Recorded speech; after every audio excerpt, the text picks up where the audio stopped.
Selamat malam. Hari ini kita bercakap pasal beras lagi. Hari ini saya baru mendapat beras tempatan Juara Mutiara yang dibekalkan oleh kerajaan negara bantuan subsidi 150 juta. Dan untuk selama 6 bulan untuk 24 juta beg beras tempatan. Sebelum saya ucapkan terima kasih kepada YB Mat Sabu dan kerajaan yang ada. Tetapi, adakah sistem ini boleh mencapai pada sasaran-sasaran tertentu? Adakah semua kedai-kedai di pelosok kampung di Malaysia ini mendapat bekalan yang sama? Ini yang kita khawatir. 150 juta bukan wang yang sedikit. Adakah semua pengedar-pengedar ataupun pemborong mendapat dana daripada kerajaan tersebut? Tidak mungkin. Dan adakah beras tempatan hanya wujud di program-program jualan rahmah madani? Ini masalah yang harus kita fikir bersama.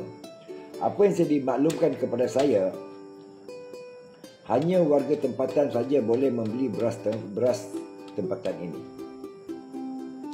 Tapi adakah semua warga tempatan B40 mendapat bekalan ini? Ini persoalan dia. Persoalan dia itu.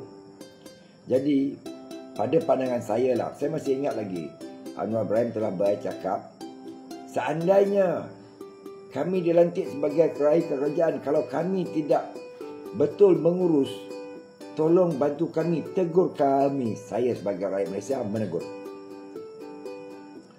Saya rasa mungkin ramai yang bersependapat dengan saya, 150 juta itu tidak perlu. Ya.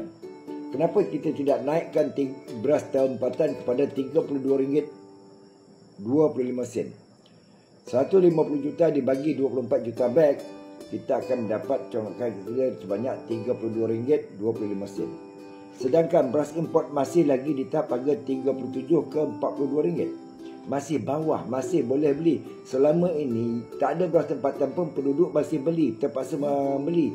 Jadi tidak salahnya RM32 ini dijadikan harga beras tempatan, dan tidak mustahil beras tempatan akan berada di pasaran seperti biasa dan ramai yang bakal membeli. Yang situ. Itu cara saya buat kira-kira. Tak tahulah kalau YB Menteri nak kira macam mana. Apa yang saya khuatiri, 150 juta itu tidak mencapai kepada sasaran, kepada pemborong, kepada pengedar dan kedai. Takut tak sampai kepada sasaran. Ini masalah yang kita harus fikirkan bersama sebagai rakyat. Ya. Saya percaya yang di luar ini banyak lagi yang belum mendapat beras tempatan. Masih ramai. Ya. Daripada golongan B40 masih ramai yang belum dapat beras tempatan. Ini yang kita harus fikir. Ya. Dengar hebat, 150 juta bang.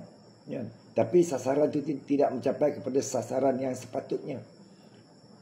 Jadi kenapa tidak kita naikkan harga ini? Satu subsidi 150 juta kita boleh gunakan untuk yang lain. Kita naikkan harga beras, penanam pun untung, pengilang untung, pemborong untung, pengedar untung, dan penduduk pun mendapat keuntungan daripada membeli beras yang mahal. Dan di dada yang nombor 2, kurangkan import beras luar. Barulah kita boleh menjelmakan kembali beras tempatan di pasaran. Ini sepatutnya kerajaan buat. Bukan membutuhkan 150 juta, tetapi tidak mencapai sasaran. Cuba tanya luar sana. Ramai yang tidak dapat. Ya. Ramai. Adakah semua kedai-kedai di Malaysia ini akan dibekalkan? Tak mungkin.